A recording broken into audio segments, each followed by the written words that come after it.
welcome to another episode of Vintage Car Magazine Review. On this one, we are looking at December 1962 Hot Rod. This is a really cool issue. Coverage of Bonneville. Also has the introduction of the Shelby Cobra. And there's a bitchin' T Roadster from Washington. Vancouver, Washington, to be more specific. That's primarily why I was looking into this magazine, but it's a perfect example of an early 60s hot rod. We're gonna start off, there's Bonneville stuff. Oh, and there's tons of drag racing coverage as well. This is the introduction of the Cobra, which we all know now, but this was pretty much unknown when this magazine came out. Talking about it, AC Car Company using a 2-liter Bristol engines, and get right into it. Standard. Originally, they gave them a green light to use the 221 Fairlane V8. Yeah, they made them that small. Then they ended up with a 260 up here with a single 4-barrel, and then later a 289.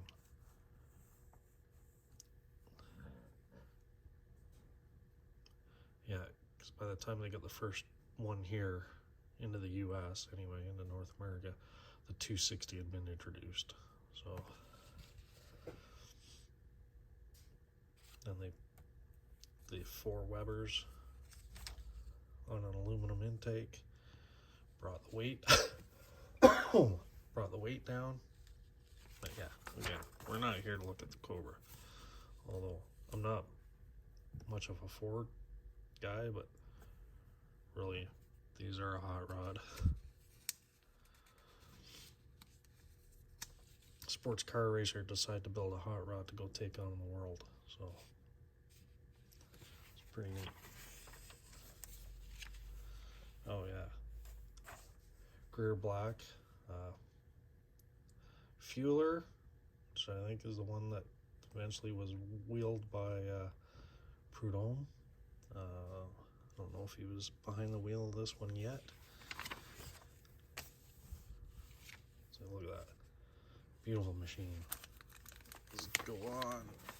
It's the Bonneville coverage. Bonneville's incredible. If you have a chance, go.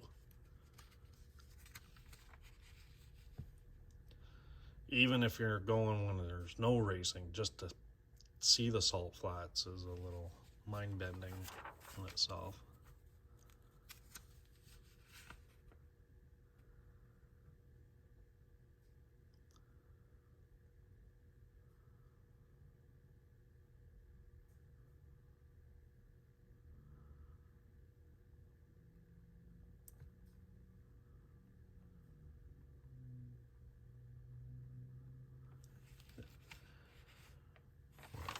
Some real stuff.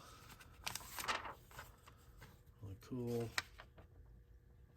Bonneville coverage. Oh, I missed that. I just noticed it. World's Fastest Indian, right there. You've all seen the movie. There's the real bike, real time, 1962, and the coverage. And there's the man himself, Burt Munro. If anything embodies the spirit of Bonneville, that's it. You know, just the average dude in his garage. Well, in his case, beyond average, but making things go. And right after the Bonneville coverage is this T Roadster, T Totaler. It's a 27, but the style is basically everything, every point that I want to hit on mine. This one is Pontiac powered and has a way more chrome than I will have, but I'm gonna find as much vintage chrome doodads for my engine as possible. Maybe get some chrome shocks for the front. I think that might be buy a set of chrome shocks and use these front ones for the rear. They're just black. But yeah, this is a really cool car.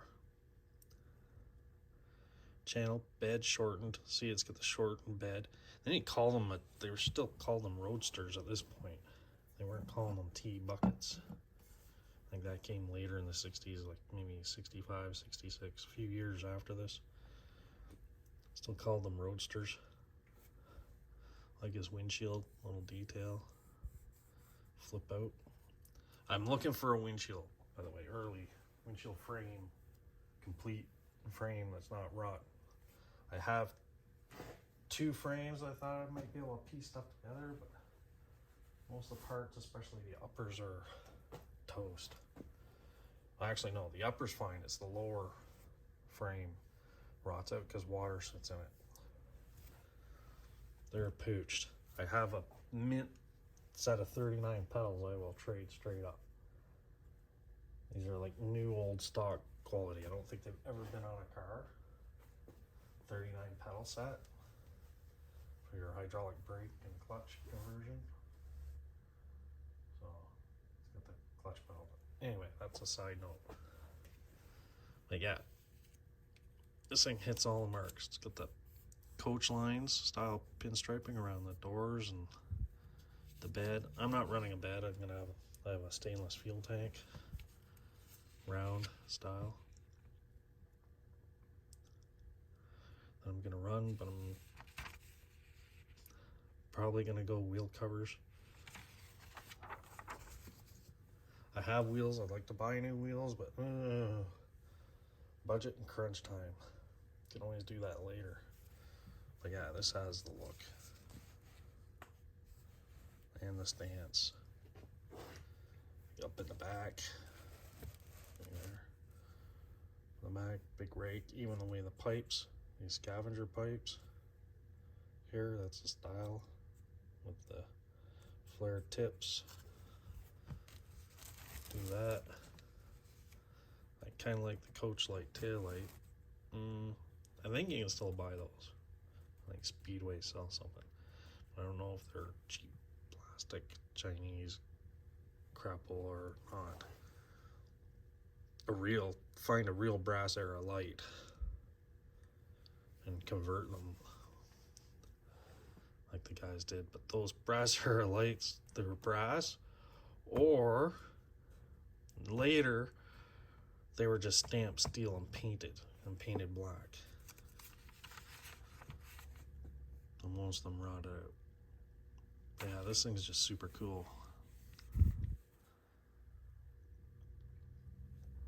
Love a big Pontiac engine. It says in here it's a 370 cube.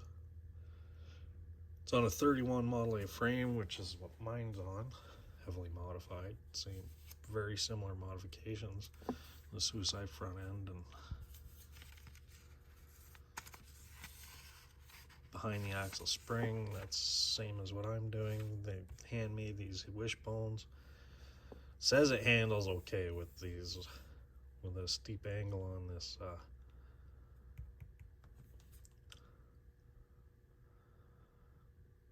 drag link, but should try and keep that as parallel as possible. That stops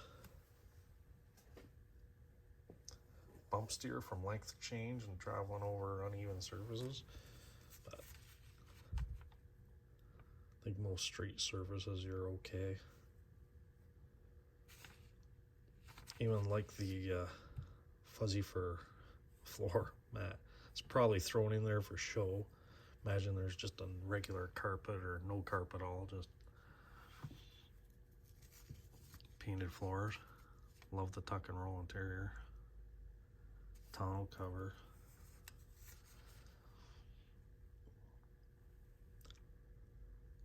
Such a really cool car.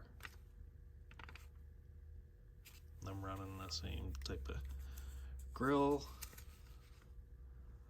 Got a aftermarket Speedway axle myself. Drop axle. Oh, mild customs. A couple of Chevys.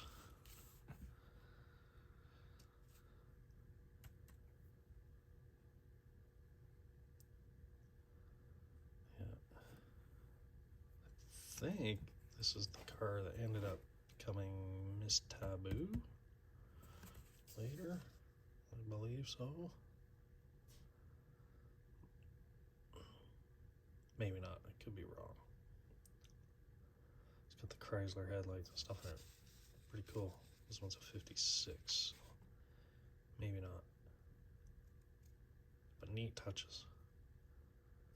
Like it.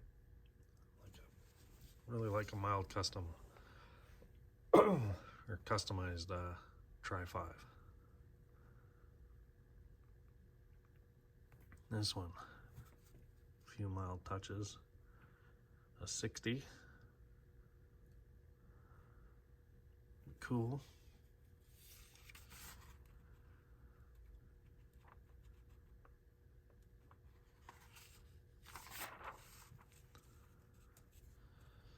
B-Gas. Yeah, see?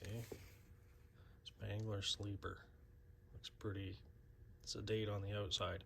So the gas classes were really strict in the beginning.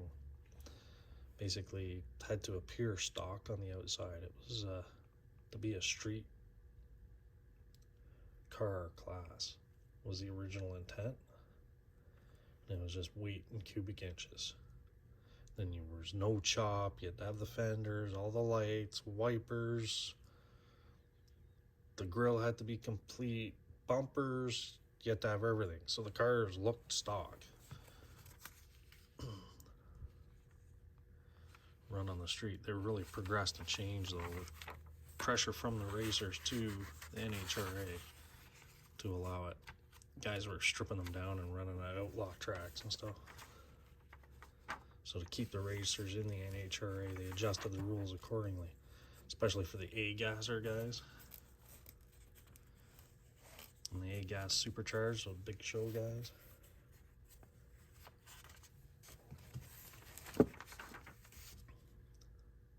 But yeah, this little T is pretty damn cool. This is a pretty epic issue. It even had a color page, which in this era was really rare. And this car is era 1962 perfect because it is 1962. But that look, this wheel and tire combo is something I would like to eventually get to on the T. I just love the way the paint's done. Pearl white with some color highlights around the edges of the body. Fenders. Did the same around the taillights. Taillights Frenched in the bumper. Tube grills. Similar tube grill in the front. Quad exhaust all the way through.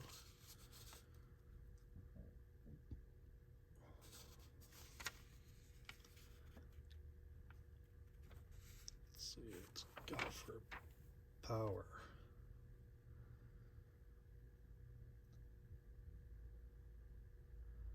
It's a 56 Buick, yeah, that's what I thought. I thought it was a nail head.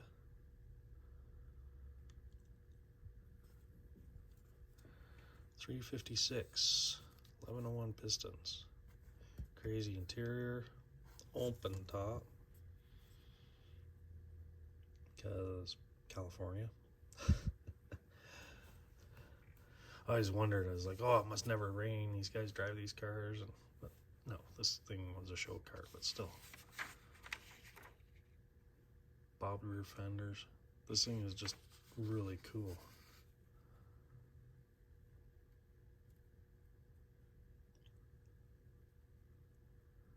Pearl white and candy purple. I just love that fade around the fender.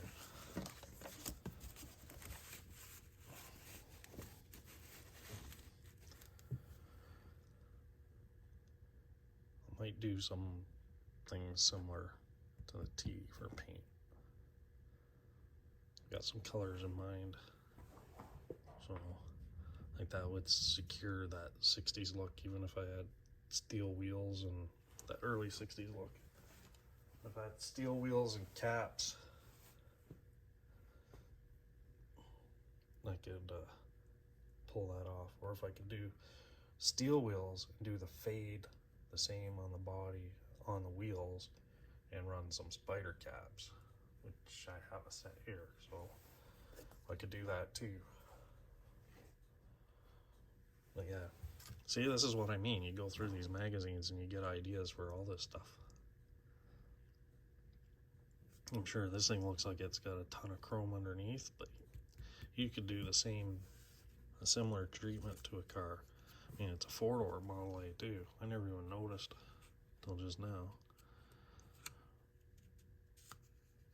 But you could build this similar car now for not $1 million.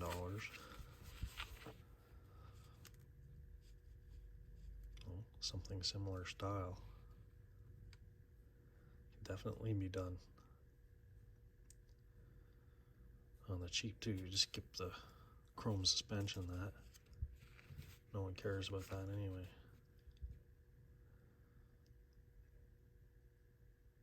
Just do the rest of the details. It's details like these two bumpers and the way the engine and the firewall is polished aluminum, that type of stuff, and the wheels and tires. Wheels and tires, wheels and tires. That's all I'm gonna say. Like, that sets the tone for the car. But even the stance, the rake this thing's on, the reverse wheels make them stick into the fenders a little. The rear fenders are bobbed, so I don't know if they trim the edge off them too. Not sure. It was just super cool. Even the custom dash.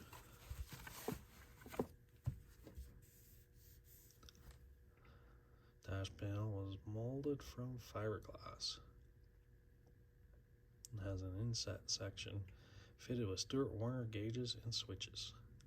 So one thing I'm going to be doing is building a custom dash for the T. Might be as simple as a flat piece of aluminum, but I have an idea using a big piece of 3-inch pipe and then Frenching gauges into it. But we'll see. As time allows, I can always do that later. Yeah. So this is what I mean by looking at the magazines and getting ideas. It doesn't even have to be the same kind of car. Just cool. Well, thanks for joining me. We'll see you on the next edition. And this was, again, December 1962. Hot Rod Magazine.